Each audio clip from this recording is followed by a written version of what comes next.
계속되는 하나님의 말씀 중에서 특히 들짐승과 관련되어진 질문 형식의 하나님의 질문이 계속해서 말씀을 통해서 질문으로 진행이 되고 있습니다.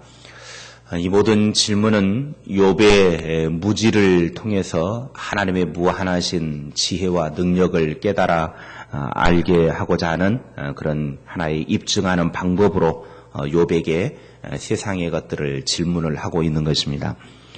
욥에게 직접적으로 고난의 문제를 언급하지 않은 채로 이렇게 세상에 있는 짐승이라든지 새라든지 이런 모든 것들을 통해서 결국은 그런 거에 하나도 알지 못하는 그런 것들의 모든 것들을 알지 못하는 것들을 통해서 욥이 얼마나 무능한가라고 하는 것을 깨닫게 하게 만들고 결국에는 인생의 고난의 문제도 세상의 짐승이나 새나 이런 것들에도 알지 못하는 사람이 하나님의 고난에 대해서 어떻게 알 수 있겠는가라고 하는 스스로의 무능력을 깨닫도록 하기 위한 도구로 하나님은 지금 계속해서 질문 형식으로 욥에게 이야기를 하고 있습니다.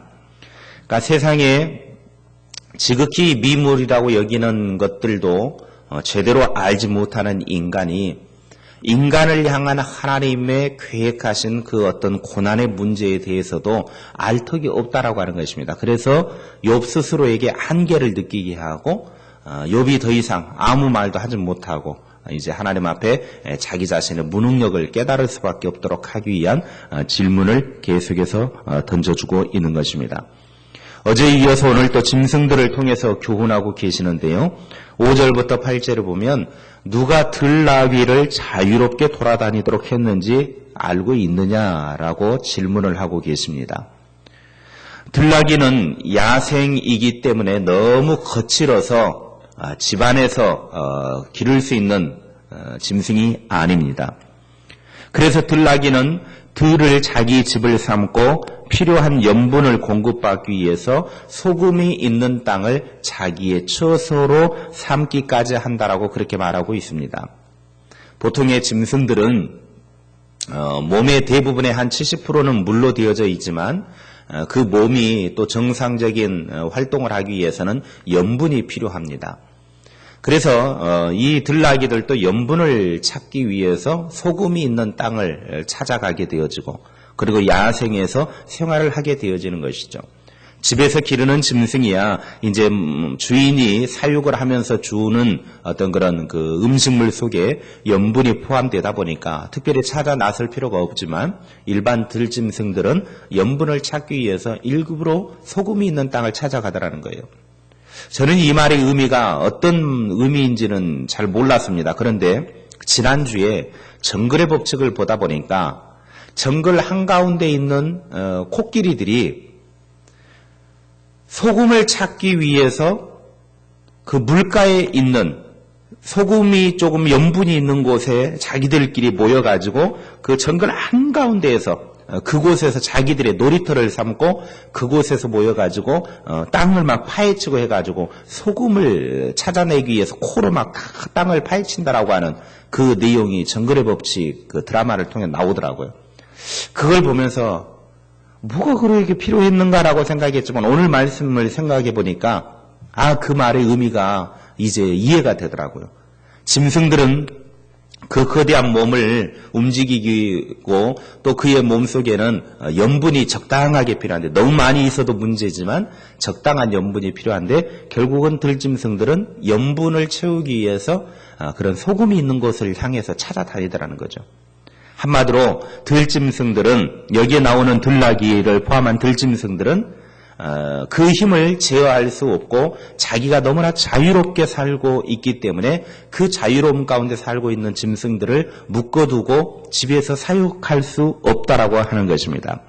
그래서 그들은 자유를 찾아서 자기들 마음대로 들판에 돌아다니기도 하고 또 필요하다고 하면 소금을 찾기 위해서 돌아다니기도 하고 하나님은 들나귀를 이렇게 자유롭게 하신 것도 하나님의 섭리하에 다 이렇게 해놓으셨다라고 지금 말씀을 하고 있는 것입니다. 그리고 9절부터 12절에는 들소에 대해서 질문을 하고 계십니다. 들소는 힘이 너무 세서 황소처럼 농사에 크게 유익을 줄 것 같지만은 들소가 힘이 세다고 해서 외양간에 묶어둔다든지 밭이랑을 갈게 할 수 없고 심지어는 추수를 해가지고 곡식을 등에 짊어지고 집으로 올 수 없다라고 그렇게 이야기를 하고 있습니다. 들소는 힘이 너무 셀지는 모르지만은 멍에를 메고 밭을 갈기에는 그 성품이 얼마나 거칠고 난폭하든지 순종적이지 못하다라는 겁니다.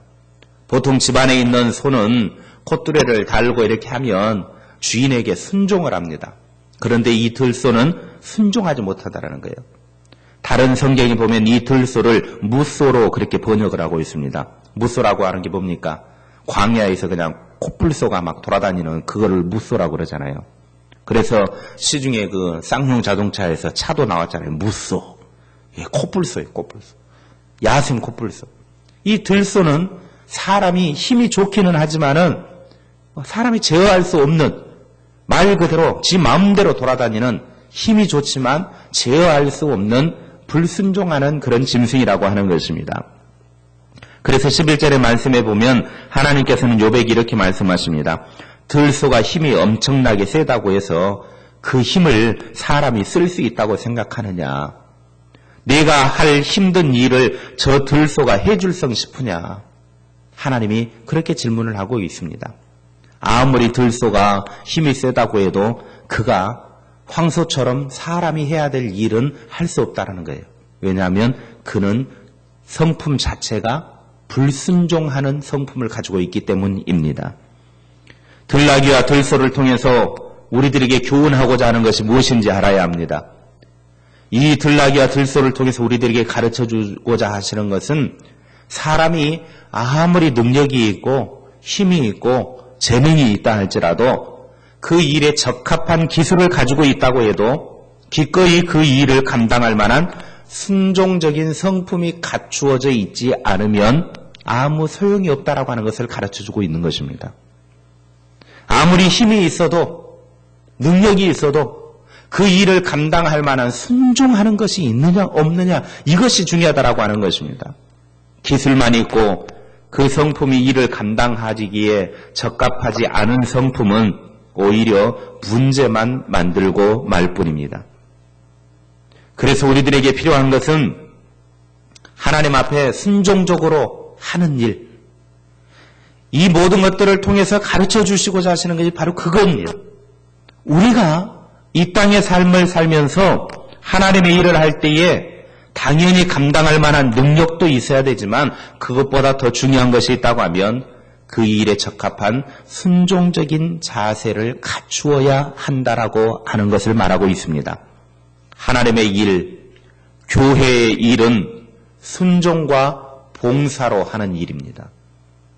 재능이 있고 어떤 그 일을 감당할 만한 능력이 있고 경제적인 뒷받침이 되고 그 모든 것들이 다 갖추어지면 좋겠지만 이것에 더불어서 순종적인 자세까지 갖추어지면 금상첨화이겠지만 그러나 사람들은 이 모든 것을 다 갖추지 못하더라는 거예요. 그러면 하나님의 일할 때 제일 중요한 게 뭐냐? 아무리 돈도 중요하고 건강도 중요하고 재능도 중요하지만 가장 중요한 요소는 그 일을 함에 있어서 순종하는 자세를 가지고 있느냐라고 하는 것이 제일 중요한 거라는 것입니다. 주님을 섬기는 신앙 자세는 바로 이 순종입니다. 어마어마한 능력이 있어도 불순종하는 사람은 하나님의 일을 그르칩니다. 교회는 하나님의 일은 순종하는 사람을 통해서 하는 것입니다. 똑똑하다고 건강하다고 돈이 있다고 기타 등등 이런 것으로 하나님의 일을 하는 것이 아닙니다. 하나님께 순종하면 없는 길도 만들어지지만 순종하지 않으면 있는 길도 막힙니다. 순종은 하나님의 뜻에 자신을 맡기고 따르는 행위를 말합니다. 내 생각과 계획과 목표가 정해져 있어도 하나님의 뜻에 맞는 것인지 생각을 해보고 하나님의 뜻에 맞지 않으면 나의 모든 것을 다 내려놓고 하나님의 뜻에 맞추는 것이 순종입니다. 내 생각으로 따지는 것이 아닙니다. 그래서 하나님의 일을 하는 사람들은 늘 언제나 하나님께서 어떤 생각을 하고 계시느냐, 하나님이 어떤 것을 요구하시느냐, 하나님이 무엇을 요구하시느냐, 거기에 맞추는 것, 그게 순종하는 것입니다. 교회 일도 마찬가지입니다. 어떤 일을 할 때에 하나님의 뜻에 맞추는 것, 그것이 언제나 순종하는 자세입니다. 오죽에 했으면 사울 왕이 불순종하는 일을 일삼으니까 사무엘 선지자가 사무엘상 15장 22절에 보면 왕을 꾸짖습니다.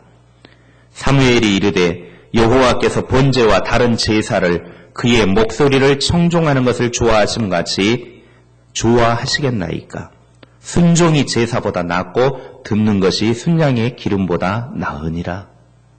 하나님께서는 불순종으로 드리는 번제물이나 화목제물을 더 좋게 생각하지 않는다는 거예요.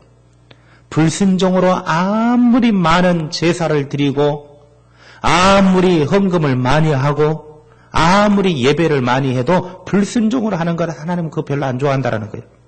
그러나 하나님의 말씀을 듣고 순종하면 그보다 더 좋은 재물이 없다라고 말씀하고 계십니다.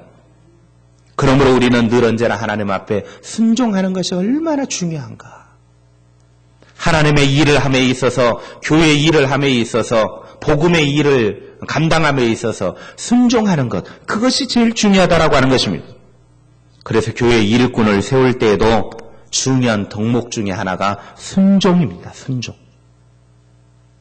교회 일꾼을 세우는 일에 있어서 또 직분자들을 세우는 데 있어서 제일 중요한 요소는 순종이에요. 순종하지 않는 사람 세워놓으면 교회는 골치 아픕니다. 머리가 아픕니다. 순종하지 않고 직분자를 세워놓으면 그런 사람들은 교회를 좀먹는 사람이 되어버리고 말죠. 차라리 안 세워놓는 게 만도 못하는 그런 일이 되어버리는 거 말죠. 그래서 교회는 직분자들을 세울 때에 제일 중요한 요소가 순종입니다. 그런데 요즘은 교회들마다 이런 것들이 결여가 돼가지고 신앙적인 요소보다는 외적인 부분들을 많이 강조하죠. 헌금을 얼마나 할 수 있느냐? 아니요. 물론 헌금도 해야 되겠죠. 그러나 제일 중요한 것은 얼마나 순종하느냐. 순종이 빠져버리면 그거는 아무것도 아니라는 것입니다. 제어할 수 있는 힘이 없다라는 것입니다.